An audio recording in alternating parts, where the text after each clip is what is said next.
ఏజ్ని reverse చేసుకోవచ్చు అని కూడా అంటుంటారు. అంటే మన ఏజ్ని మనం రివర్స్ చేసుకోవాలి, తక్కువ ఏజ్ ఇప్పట్లో ఫ్యాషన్ అయిపోయింది అది. 40 ఇయర్స్ వాళ్ళు కూడా 20 ఇయర్స్ లాగా కనిపించాలని చాలా ప్రయత్నిస్తుంటారు.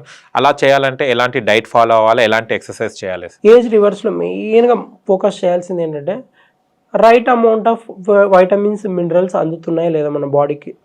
వైటమిన్స్ మినరల్స్ మనకి తినే రెగ్యులర్ ఫుడ్లో అన్ని రాలేవు. ఇప్పుడు వెజిటేరియన్స్ ఉన్నారనుకోండి, B12 రాలేదు, అందదు, ఎందుకంటే నాన్ వెజ్లో ఉంటుంది, దాని మెయిన్ సోర్స్ నాన్ వెజ్. మిగతా వాటిలో దొరికిన వెజ్లో పర్సంటేజ్ చాలా తక్కువ. ఇప్పుడు మనకు B12 కావాల్సిన ఆల్మోస్ట్ 300 to 900 మధ్యలో ఉండాలి. డెఫిషియెంట్తో ఉన్నారనుకోండి, నువ్వు ఎన్ని తీసుకున్నా వెజిటేరియన్ అనుకుంటే కదా, నువ్వు వెజిటేరియన్గా ఉండు, బట్ సప్లిమెంట్స్ తీసుకో. B12 కానీ కొన్ని వైటమిన్స్ ఏవైతే నాన్ వెజ్లో ఉండే సోర్సెస్ ఉంటాయి, సప్లిమెంట్ తీసుకో. ఇప్పుడు ప్రాపర్ వైటమిన్స్ మనకు B1, B2, B3, zinc, calcium, iron, ప్రతి ఒక్కటి సప్లిమెంట్స్ నీకు రెగ్యులర్గా తీసుకుంటూ, ఫుడ్ కూడా మెయిన్గా మనము సప్లిమెంట్స్ పైన డిపెండ్ అవ్వకుండా డైట్ పైన డిపెండ్ అయింటూ హై అమౌంట్ ఫ్రీ రాడికల్స్ అంటే ఎక్కువ కుక్ చేసి అంటే అది కంబస్ట్ అంటే అంత బస్ట్ అయ్యి రాడికల్స్ రిలీజ్ అయ్యేంత వరకు హీట్ పెట్టొద్దు ఫుడ్ని. హాఫ్ బాయిల్డ్ ఫుడ్ తింటూ త్వరగా మన దాంట్లో ఏంటంటే మంచిగా ఆయిల్ వేసి ఆనియన్స్ వేసి ఇది వేసి బాగా ఎర్రగా మరలి బాగా కాలుతూ ఉన్నప్పుడు ఇట్లా చేసుకోకూడదు అనమాట. నువ్వు కావాలంటే ఓపిక లేదంటే అన్ని ఒకేసారి వేసేసాయి, కర్రీ చేసేసుకో, ప్రశాంతంగా తిను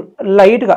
ఇప్పుడు నాకు పైసలు ఉన్నాయి, నాకు యాంటీ ఏజింగ్ చేసుకోవాలంటే మంచి మంచి ఆయిల్స్ వాడు. ఆలివ్ ఆయిల్ వాడు, కాస్ట్ ఉంటుంది, వాడు సెస్మీ ఆయిల్ వాడు. రేట్ ఎక్కువైనా పర్లేదు, ఆయిల్ వాడుకుంటూ ఫుడ్ హాఫ్ బాయిల్డ్ తింటూ మెయిన్గా యాంటీ ఏజింగ్కి ఏమేమైతే కావాల్సినో కాస్ట్ ఉన్న బెర్రీస్ అన్ని, రోజ్ బెర్రీ కానీ బ్లూబెర్రీ కానీ ఇట్లాంటి ఫ్రూట్స్ కాస్ట్లీ ఉంటాయి, తినాలి. ఎవరైతే అఫోర్డబుల్లో ఉన్నారో అనుకునే వాళ్ళు తినండి. లేదు అఫోర్డబుల్ లేరు అనుకోండి, న్యాచురల్గా సీజన్కి పండే ఫ్రూట్స్ కానీ కెమికల్స్ లేకుండా ఆర్గానిక్ అనేవి పెద్ద వర్డ్ ఈ మధ్యన తెలుసు కదా మీకు, వాళ్ళు ట్రాల్ అవుతున్నారు, ఇది కూడా జరుగుతున్నాయి. బట్ ఆర్గానిక్ అనేది ట్రెండింగ్ భూమిలో ఉంది కాబట్టి ఇప్పుడు లేదు, ఇంకా టైం పడుతుంది, అది ఇంకా ఆర్గానిక్ అనేది వైడ్ స్ప్రెడ్ అయిపోతుంది. ఫ్యూచర్ లో బాగా అందరు ఆర్గానిక్ కే ప్రిఫరెన్స్ ఇస్తారు, తింటారు, అది నాకు ఫుల్ నమ్ముతా అనమాట. ఇప్పుడు లేదు, ఎందుకంటే రేట్స్ పరంగా కావచ్చు, మనీ పరంగా కావచ్చు, దాన్ని తినాలంటే ఒక అందని ద్రాక్ష అనమాట ఆ అమౌంట్ తో పెట్టి తినాలంటే. But right amount of food, pesticide లేకుండా ఫుడ్స్ తింటూ ఎక్సర్సైజ్ రెగ్యులర్ గా చేస్తూ, నేను చెప్తున్నాను కదా ఏ మెడిసిన్స్ కూడా పవర్ చేయదు. ఎక్సర్సైజ్ స్ట్రెంత్ ట్రైనింగ్ చేసే వాళ్ళు మరి ఎక్సర్సైజ్ అంటే చాలా మంది నేను వాకింగ్ చేస్తాను కదా సార్ ఎక్సర్సైజ్ అంటారు, మూతి పనులు రాలు కొట్టాలి. అవి అసలు పని ఎక్సర్సైజ్ అనేది ఏంటంటే బాడీని కదిలిస్తుండాలి. జాగింగ్ పర్లేదు, but strength training weights lift చేయాలి. ఇప్పుడు మా మదర్ ఆల్మోస్ట్ 60+ ఉంటారు, still she is doing strength training అనమాట.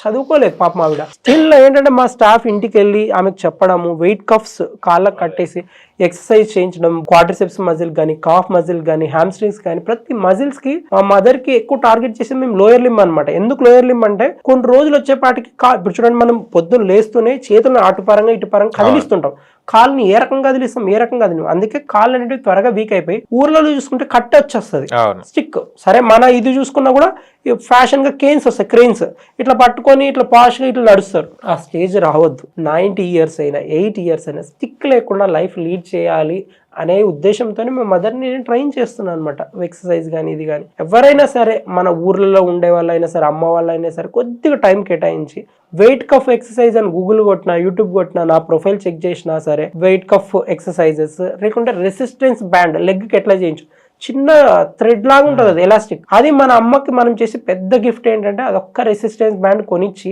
500 400 ఉంటుంది, ఇచ్చేసి అమ్మ ఇవి చెయ్యని 10 నిమిషాలు 20 నిమిషాలు చేయమ్మ చాలు నువ్వు అని చెప్పి ఆమెను వదిలేసి చిన్న చిన్న ఫుడ్ కట్ చేసి, స్వీట్స్ షుగర్స్ కొద్దిగా కట్ చేసి బాగుందంటే మాత్రం మీరు చేసే గొప్ప గిఫ్ట్, మీ మదర్కి ఇచ్చే పెద్ద గిఫ్ట్, అతి gift resistance band, weight cuffs. ఇట్లా చేయడం వల్ల ఆమె ఫుల్ ఫ్లెడ్జ్డ్ గా ఎప్పటికీ 90 ఇయర్స్ అయినా పర్ఫెక్ట్గా ఉంటుంది అనమాట.